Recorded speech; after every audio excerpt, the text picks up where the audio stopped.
Hey there, it's Steve from Serious Keto, and this is the Not So Serious Keto video podcast. I'm going to start off this podcast with sort of a keto in the news thing, and I think this is a pretty big deal. This past week, I think it was Wednesday, Dexcom announced that they are releasing a new continuous glucose monitor. What makes this one different is that it is over the counter, meaning no prescription required, and it will be available this summer. Now, first I want to talk about why I think this is a big and exciting deal, but I am going to end it with a little bit of, concern, I think is probably the best word for it. So let me start by talking about why I think this is a big deal. I believe it was management guru Peter Drucker who said, "What gets measured gets managed." And it's absolutely true in a business setting. It's true in our personal lives. I think one of the biggest examples of that is the whole 10,000 steps. You know, before Fitbit or Jawbone or the Apple Watch or Android Watch or anything that measures steps over the course of the day, no one cared about 10,000 steps. I don't know why 10,000 steps is the magic number, or if it is, in fact, a magic number, but it's something now that we seem to all be measuring ourselves on. Did I get in my steps? We measure ourselves on scales. We maybe measure our blood pressure or our heart rate, or maybe we have a sleep monitor. So we measure these things and then we try to make them better. But one of the things that hasn't been accessible to most of the population are continuous glucose monitors. And I think once people start measuring their blood glucose, it's going to result in a change of behavior. Now, I'll get back to that in a second. First, I want to talk about who I foresee being the first wave of customers for this, and I really see it as being the keto community. I think there are a lot of people who've been very curious about continuous glucose monitors, maybe blood glucose monitors in general, and they didn't feel like sticking their finger. But they liked the idea of a continuous glucose monitor and being able to see the data the way I show it in some of my reviews, where you can see over the course of 2 hours, how did that glucose respond? Did it spike? Was it flat?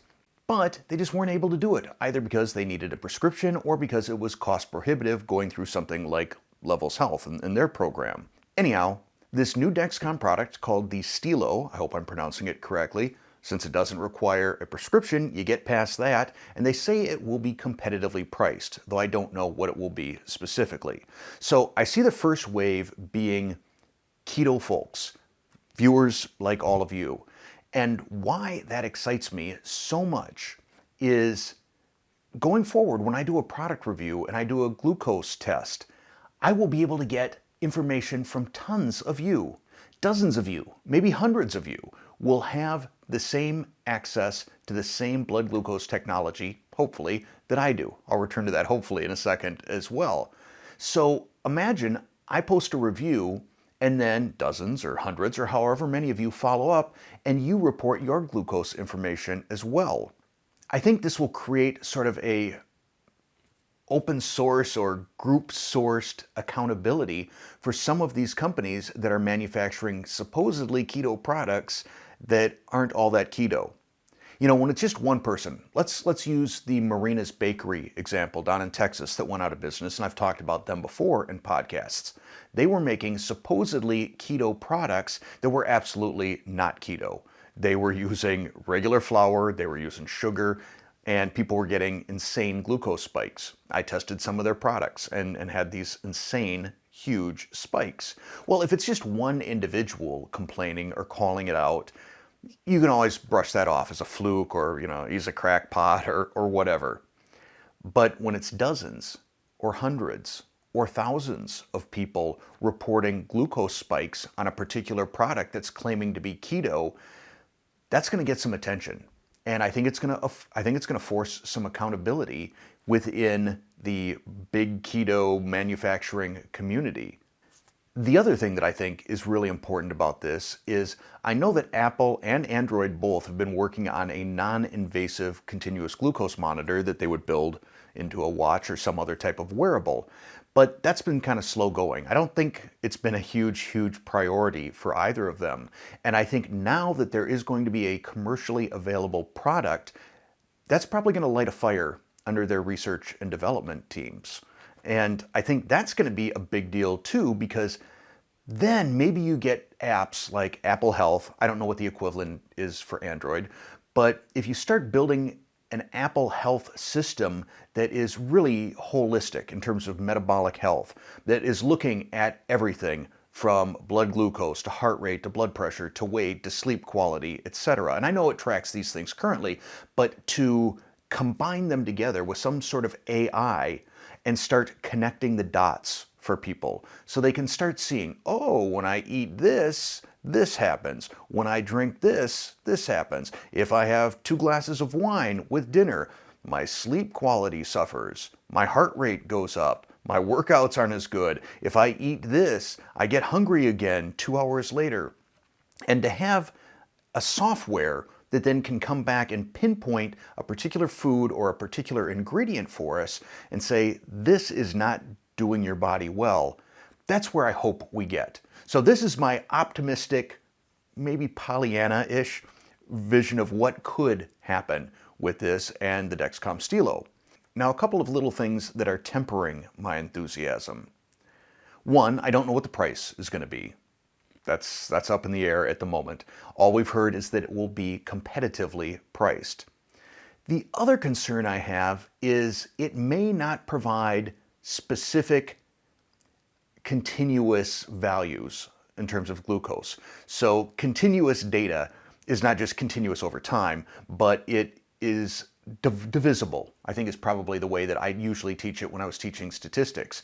So you can divide a number, so 5, 6, 7, 8, 100, you can divide that into, you can cut it in half. If you can cut it in half and it still makes sense, it is continuous data. Discrete data is categorical, like black and white or hot and cold, or in the case of the Dexcom Stelo, based on what I'm reading on the website, it may, and I don't know this for a fact, but it may just report normal versus low versus high glucose, which is a lot less information than being able to say you went up 40 points. So hopefully, my fingers are crossed that it does provide true continuous data over time. Couple other concerns. One, although it says most of the time these sensors will last 15 days, which is great, I think it said 20% or 10% of the time it will last less than 12 days. So the lower the lifespan of these, the less value I think you get from them. 15 days for a given price versus 12 days or 10 days for the same price. And I also find that most of the time on the first day that I've got a sensor, the measurements are a little bit wonky. They're kind of all over the place. So there's another potential 10% that you're losing right there. Still, despite these little things that are tempering my enthusiasm, I'm still pretty excited about this. I think this is going to be a big deal, especially if it measures the data on a continuous scale, in which case then you could use the Stelo with a product like the Levels Health app. And I reached out to Levels Health and I said, are you going to start offering just the app? Because the app is amazing, all the stuff that it can track and compare. Are you going to offer the app just by itself, or do you need to be part of the full Levels Health program and be purchasing continuous glucose monitors through Levels Health? And they replied that they do have a software-only option. So if you have your own continuous glucose monitor, whether that's a Stelo or whether that's a Dexcom G6 or G7, or whether it's an Abbott Freestyle Libre and you're getting your own, you can still use the app. And it's $40 a month or $199 a year, which is not inexpensive, but the amount of data that it can provide you if you're tracking everything that you're eating, and it integrates as well with your Apple Health, so it'll see your workouts, it'll see your sleep. The more you put into it, the more you get out of it. Anyhow, if you're curious about Levels Health, I will link to it down in the description below. And I guess we'll just keep waiting to see what more information we get on the Dexcom Stelo.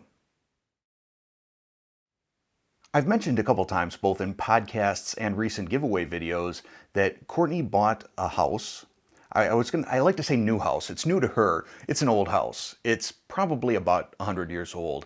And I think it used to be part of a military barracks. It is definitely a fixer-upper, and Terry and I have been there fixing it upper a lot. Courtney's actually moving in this weekend. I'm recording this on a Friday. We're moving her in on Saturday, and you're probably watching this on Monday. So it's in the future for me, but in the past for you. I was, however, at her house earlier this week doing a bunch of yard work, and it reminded me of what's important. Sometimes I get really, really wrapped around the axle in terms of getting content out on this channel and focusing on replying to comments and hearting comments and things like that. And I do believe that that's important, just as all of our jobs are important because we need to pay the bills. But there was something that happened as I was breaking up wood and sawing tree branches that just reminded me that family is the big thing. Family is the most important, and taking care of your family is the most important. And I'm not saying that for any reason. I'm not like foreshadowing that this channel's going away or anything like that. It's just sometimes you need these little events that put things into perspective for you, and I just felt that I had to share it. Now, one of the challenges, though, is, and I experienced this when I was working on Courtney's place, is sort of this keto on the go. And I had one of my viewers ask me, could you talk a little bit more about that? Some strategies for keto when unexpected things come up and you get busy or you're away from home. And I had actually done a video on this called Keto Away from Home, and I'll link to that down in the description below and in the end card. But I think probably the big things, the big bits of advice that I can do or give in terms of staying keto in unexpected events is expect the unexpected. Be prepared for things to kind of throw you off your game. And to do that, my strategy is make sure you've got keto on the go sort of snacks available. So whether that's meat sticks, and make sure when you buy in meat sticks and like beef jerky and stuff, pay attention to the ingredients. Very oftentimes there will be added sugar and significant amounts of added sugar in them. But having prepackaged beef sticks or cheese sticks or almonds or some kind of nut that you can eat, just having these low carb, easy to munch on sort of foods, that's one aspect. Keto chow, if you're into keto chow, I like having a shaker bottle or two of keto chow in the fridge pretty much all the time, because when I do have a snack attack or when I am on the go, I want to be able to get something quickly. I want something easy to eat. And when you're living with people that are non-keto, a lot of that easy to eat stuff is Oreos and crackers and donuts and things like that. When I get hungry, I'm not in the mood to cook. I'm in the mood to eat. So making sure that you have something easy to consume, like I said, cheese, cold cuts, deli meat, sliced roast beef that you can wrap around a mozzarella stick, for example. Keto chow, pork rinds, having those things available.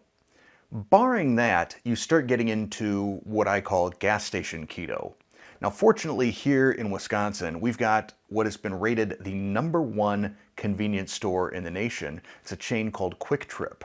So you go in there and you get yourself a couple of hard-boiled eggs or some beef jerky or meat sticks or cheese sticks, or they had some chicken salad or tuna salad. Again, take a look at the ingredients on it because sometimes there will be added sugar. I think their chicken salad they make with their rotisserie chicken or with their I think it's their fried chicken. So there is some, I think, batter crusties in there, which raise the carb level on that. But I think, honestly, the best thing you can do is sort of be prepared. Otherwise, you're going to be paying a little bit of a premium. You're going to find yourself buying burgers and throwing away the buns. Although I did see I'm not sure if it was an Instagram video or a TikTok. My mom sent it to me.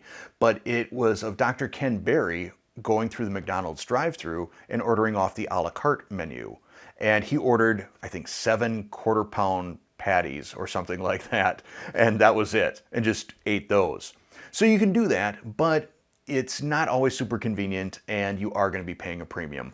But I guess I come back to my first piece of advice, which is expect things to happen that are going to throw you off your game and make sure that you've got that safety net product, whether it's a keto branded product like keto bars or keto chow, or whether it's your own stuff. You're making hard-boiled eggs, you've got the cold cuts, you've got the cheese, you got the nuts, whatever it is. That's my advice. I recently got a comment from a new viewer. She said she had just joined the channel and she'd been binge watching videos and reading through comments, and she said she was just amazed at how pleasant and nice everybody in the Serious Keto community are to each other and in the comments. There's not a lot of that nastiness that seems to exist on so much of the internet.